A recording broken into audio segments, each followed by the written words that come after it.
Welcome to PS Tamil Academy YouTube channel. இன்றைக்கி நாம் பார்க்க போகிறது பிஜிடிஆர்பி தமிழ் நியூ சிலபஸில் இருக்கக்கூடிய 9வது யூனிட் இருக்கக்கூடிய நாட்டுப்புறவியல் டாப்பிக்கில் தான். அதில் விளையாட்டுக்கள், சடங்குகள், நம்பிக்கைகள், பாடல்கள், கதைகள் இந்த மாதிரி கொடுத்துருக்காங்க. நம்ம இன்றைக்கி நாட்டுப்புற தெய்வங்கள் பற்றி பார்க்கலாம். அடுத்த வீடியோக்களில் திருவிழாக்கள், வழிபாட்டு முறைகள் அப்படிங்கிறத பார்க்கலாம். நாட்டுப்புற தெய்வங்கள் சக்திவேல் புக்கில் இருக்கக்கூடிய 10வது லெசன் தான் பார்க்குறோம். இதில் என்ன அப்படின்னா, ஒவ்வொரு அறிஞர்கள் நாட்டுப்புற தெய்வங்களை பற்றியும் வழிபாடுகளை பற்றியும் சொன்ன கருத்துக்களை ஷார்ட்கட்டோடு பார்க்கலாம்.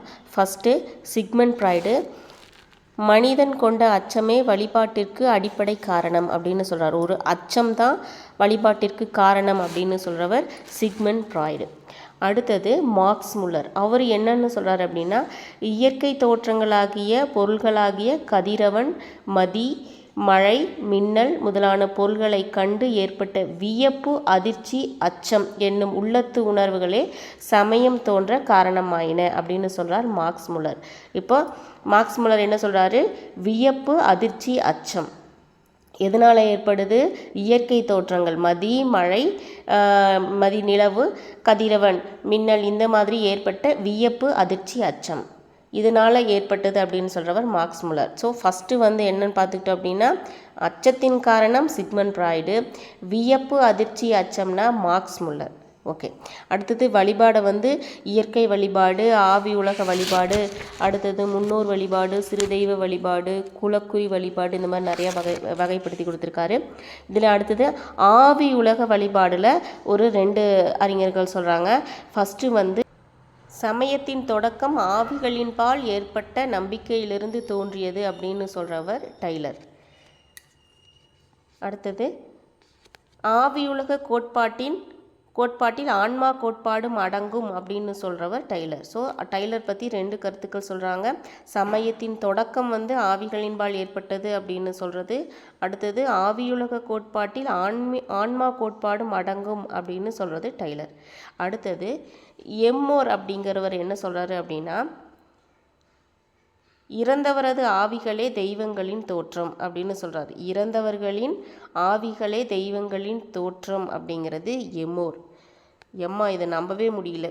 இறந்தவர்களது ஆவிகளே தெய்வங்களின் தோற்றம் அப்படின்னு சொல்கிறது. ஸோ டைலரும் எம்மோர். அடுத்தது குலக்குறி வழிபாடு அப்படின்னு எடுத்துக்கிட்டோம்னா, விலங்கு, பறவை, இயற்கை பொருட்களை குறியாக கொண்டு வழிபட்டாங்க அப்படின்னு சொல்கிறாங்க. இந்த குலக்குறியினுடைய தோற்றம் பற்றி நிறையா அறிஞர்கள் சொல்லியிருக்காங்க.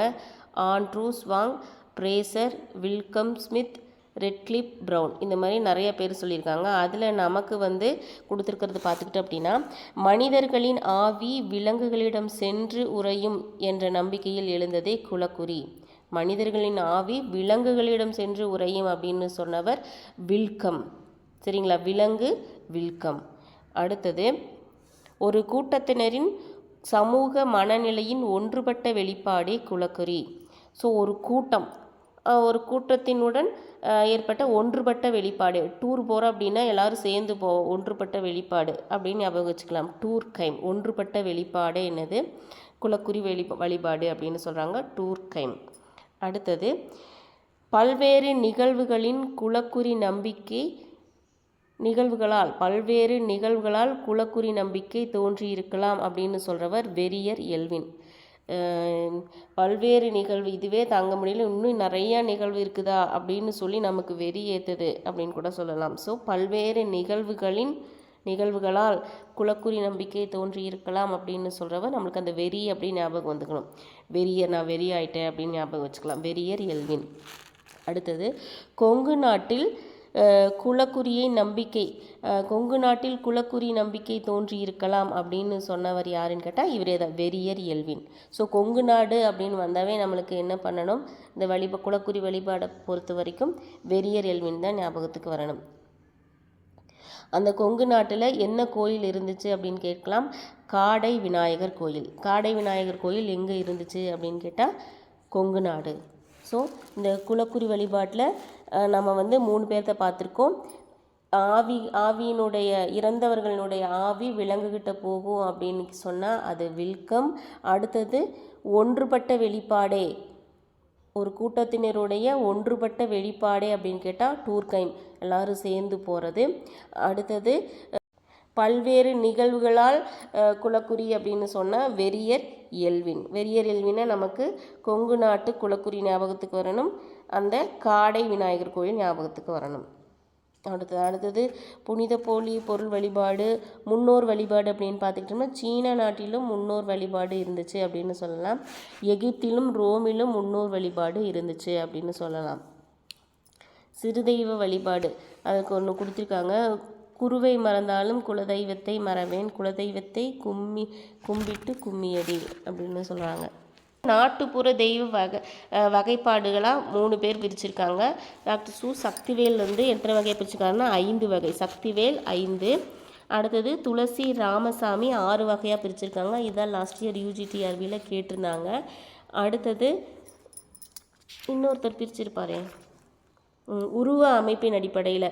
ஸோ நாட்டுப்புற தெய்வத்தை உருவ அமைப்பின் அடிப்படையில் எத்தனை வகையாக பிரிக்கலாம் அப்படின்னா 7 வகையாக பிரிக்கலாம் அப்படின்னு சொல்கிறாங்க.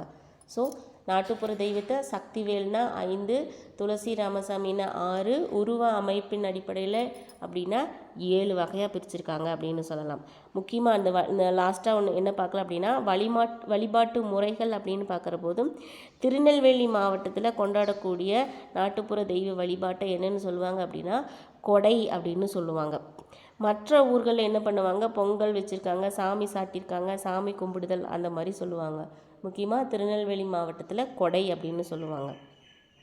அடுத்தது இந்த திருநெல்வேலி மாவட்டத்தில் கொண்டாடக்கூடிய கொடை விழாவில் கணியன் நாட்டமும் வில்லுப்பாட்டும் விழாவோடு இணைந்திருக்கும் அப்படின்னு சொல்கிறாங்க. இது ரெண்டுமே அது இல்லாமல் அந்த ஃபங்க்ஷனே இருக்காது அப்படின்னு சொல்கிறாங்க. என்னது, கணியன் நாட்டம் வில்லுப்பாட்டு. அடுத்தது முக்கியமானது ஒன்று, சங்ககால மக்கள் பசுவினை பலியிட்டதாக எந்த சங்க இலக்கிய நூல் அப்படின்னு சொல்லுதுன்னு பார்த்தா அகநானூறு.